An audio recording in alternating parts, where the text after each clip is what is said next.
In Paradise Valley, a suburb of Phoenix, stands a Spanish-style mansion in an upscale neighborhood beneath the scorching summer sun. Jennifer Wilson lives in this home where roses, tenderly cultivated, bloom in profusion in the garden, and warm laughter from family dinners fills the air on weekends. Every morning at 6 a.m., Jennifer starts her day with a smoothie made from organic vegetables bought at Whole Foods Market and protein powder. Her meticulous schedule management and healthy lifestyle habits reflect her conscientious character. Earning $80,000 a year as a real estate investment advisor, she has earned solid trust in her profession. "Michael, my sister's family is coming this weekend, so I'll prepare a roast turkey," Jennifer calls out to her husband while tending to her roses, wearing her gardening hat. Michael, with his distinctive greenish-amber eyes, spent busy days managing his construction company but always made time to be with his wife on holidays. The company's success, boasting annual sales of $1 million, was a testament to his hard work. Ashley's due any day now. How is she doing? I called her yesterday, and she seemed fine. Looks like her body management skills from her modeling days are paying off. Those sisters, Jennifer and Ashley, were polar opposites in personality. While Jennifer led a planned and steady life, Ashley was flamboyant, transitioning from model to housewife, living with her husband David, who worked in investment banking. Still, the sisters' bond remained strong, and their weekly family dinners were an unwavering tradition. On Sunday afternoons, after service at North Phoenix Baptist Church, the family would gather for brunch. The table would be laden with Jennifer's homemade quiche, French toast, and fresh fruit. During these peaceful moments, the sisters would confide their worries to each other. Fertility treatment was a heavy challenge shared by both sisters. In 10 years of marriage, Jennifer remained childless, attending Mayo Clinic Hospital weekly. She had tried every treatment covered by Blue Cross Blue Shield Arizona, but still without results. Ashley's pregnancy was a life granted after fertility treatments. In the white-walled examination room, the attending physician speaks gently to Jennifer. The scent of antiseptic lingers as strong sunlight streams through the window. "Mrs. Wilson, your physical condition is good. Let's continue the treatment with a positive outlook." After returning home and finishing shopping at Kierland Commons, Jennifer reflects on their weekend routine of gardening together while sipping iced tea on the terrace. Recently, Michael had been working late more often, sometimes past 10 p.m. Still, the trust built over their decade of marriage remained her emotional support. As Phoenix's scorching sun begins to set, the aroma of roasting turkey starts to fill the house. While chopping organic vegetables at the kitchen island, Jennifer's cell phone rings. "Hello, Ashley? What's wrong?" "Sis. I think I'm in labor. I'm heading to the hospital." "What? But you're still 2 weeks from your due date. Where's David? I can't reach him at work. Please, come. I'll be right there." Hastily interrupting dinner preparations, Jennifer heads to the hospital. In the car driving toward Phoenix General Hospital in the summer twilight, her heart is full of concern for her sister. Anxiety about the premature birth mingles with her strong desire to support her sister. In the air-conditioned car, her hands grip the steering wheel tightly. As she drives past the golf course-lined luxury neighborhoods toward downtown, her mind is consumed with worry for her sister. Phoenix General Hospital's obstetrics ward, 2 p.m. on a summer afternoon. The intense sunlight streaming into the antiseptic-scented white corridors creates an indescribable tension. At the nurse's station, routine tasks continue methodically. The maternity ward's unique atmosphere of anticipating new life fills the air. On the waiting room TV, a Major League Baseball game plays while the air conditioning creates a comfortable environment. Mrs. Ashley Morrison's delivery was successful. At the nurse's announcement, Jennifer, who had been waiting anxiously in the waiting room, breathes a sigh of relief. Though concerned about the premature birth, everything had gone smoothly. In her hands, she clutches a bouquet hastily bought from Whole Foods, her sister's favorite pink gerberas and baby's breath. And the baby? Yes, a very healthy boy. Good weight too, 6 pounds. The nurse carefully explains with professional details in response to the concerned sister's question. From the hallway, faint crying could be heard from the nursery. Following the nurse toward the room, Jennifer thinks about her own fertility treatments. The latest treatment at Mayo Clinic still hasn't shown results. The joy of her sister becoming a mother and the reality of her own childlessness create complex emotions in her heart. But I should only think about my sister right now, she mutters to herself, squinting at the strong sunlight through the hallway windows. Arizona's summer sun mercilessly illuminates the hospital's white corridors. Ashley, congratulations. The words catch in her throat as she opens the door. In the hospital room, bathed in soft afternoon light, in the arms of her tired sister lying there, a tiny life breathes quietly. Several bouquets already grace the bedside, surely from Ashley's former model friends. Look, my baby. Ashley proudly shows the baby's face. In that moment, Jennifer's body freezes. The familiar eye color and shape. A truth she wants to deny but must acknowledge is there. The distinctive greenish amber eyes. The eye shape identical to Michael's. Her husband's unique eye color, unmistakably there. He certainly takes after his father, remarks a tactless nurse, the words hanging heavily in the room.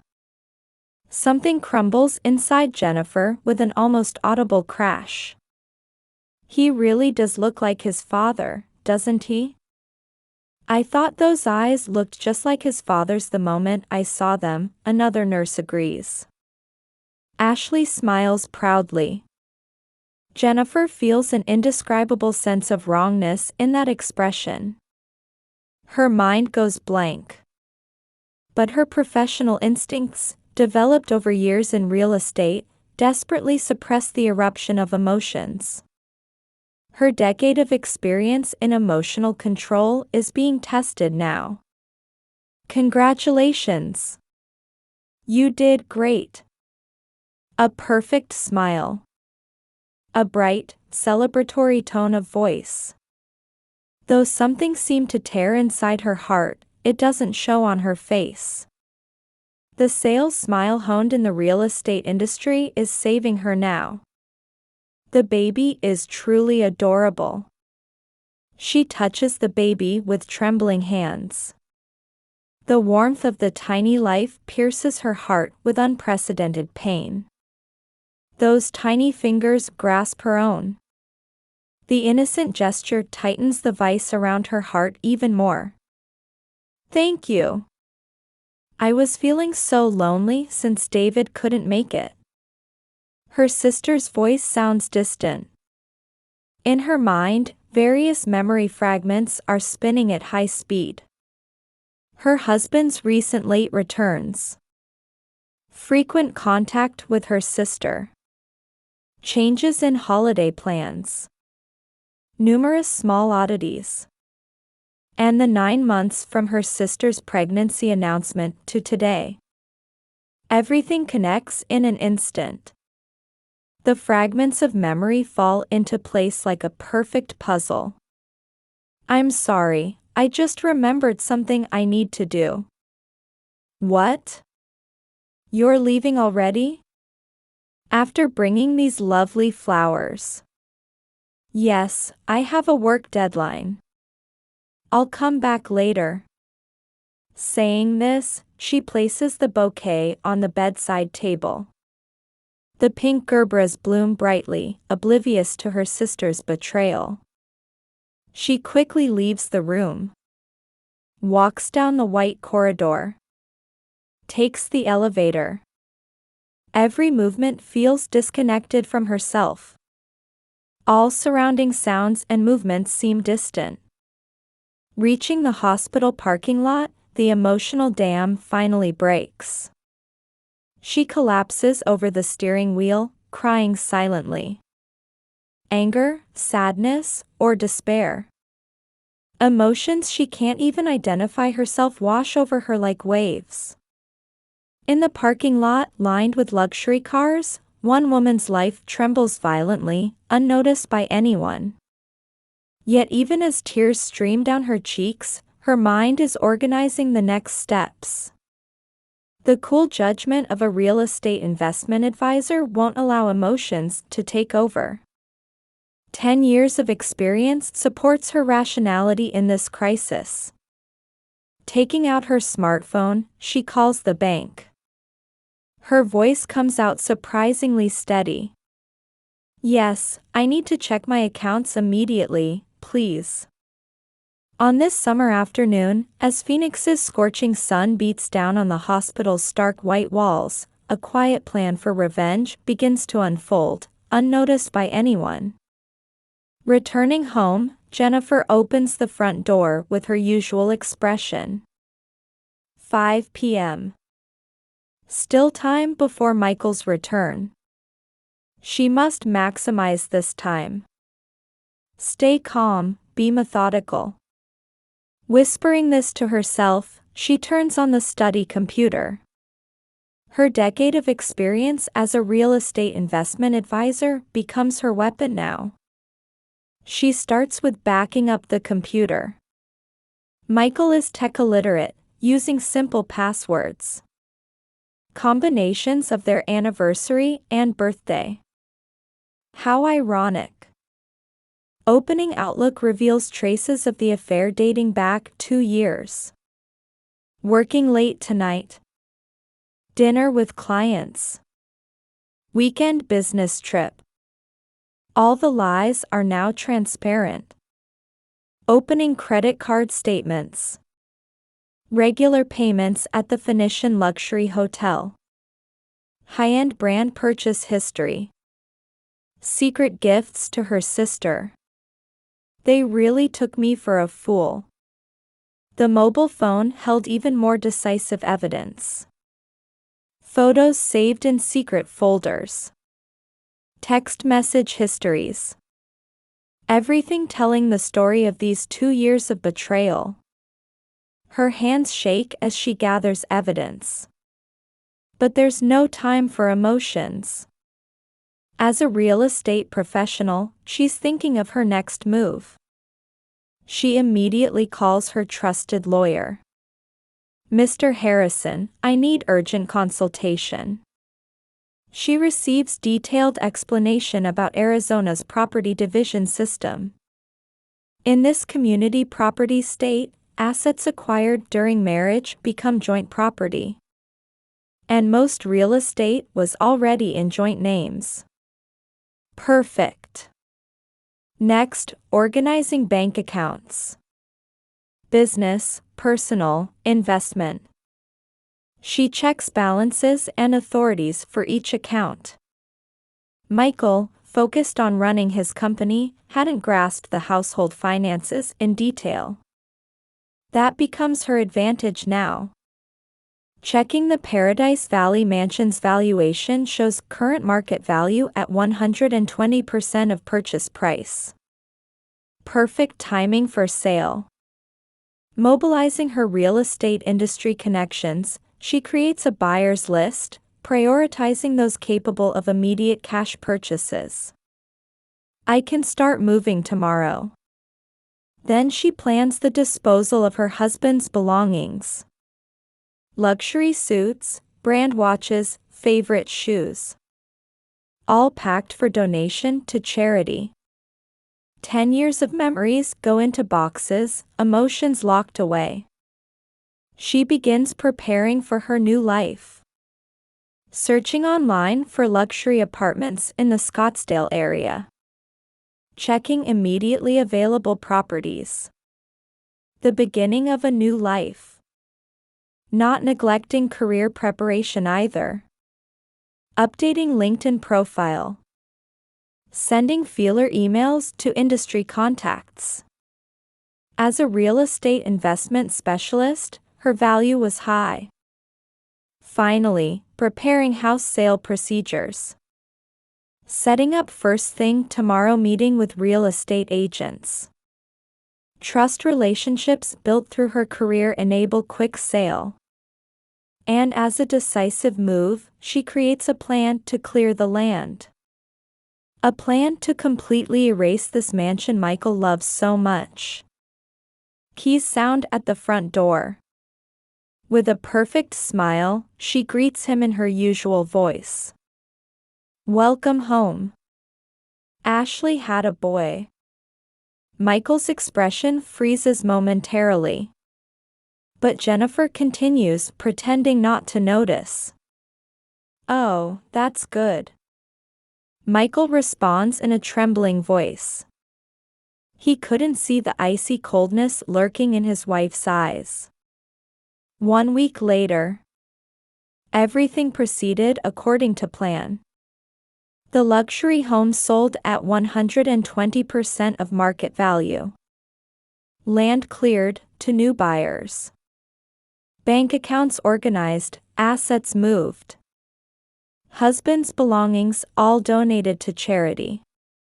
New life preparations in Scottsdale luxury apartment complete, with attractive job offers from industry leaders arriving.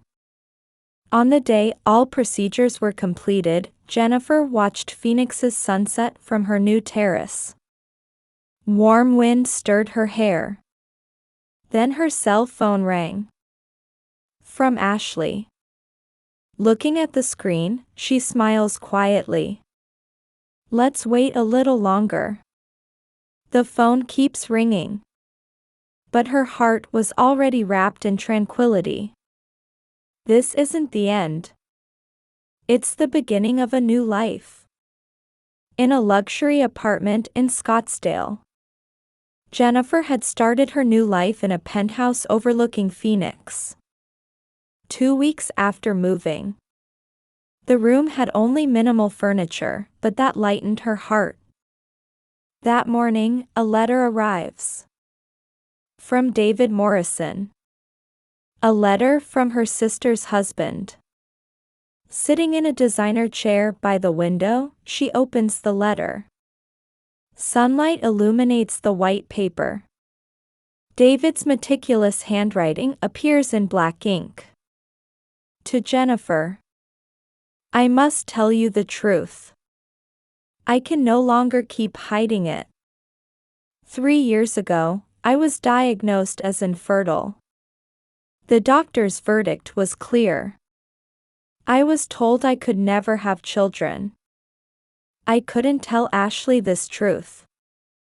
I didn't want to take away her happy smile.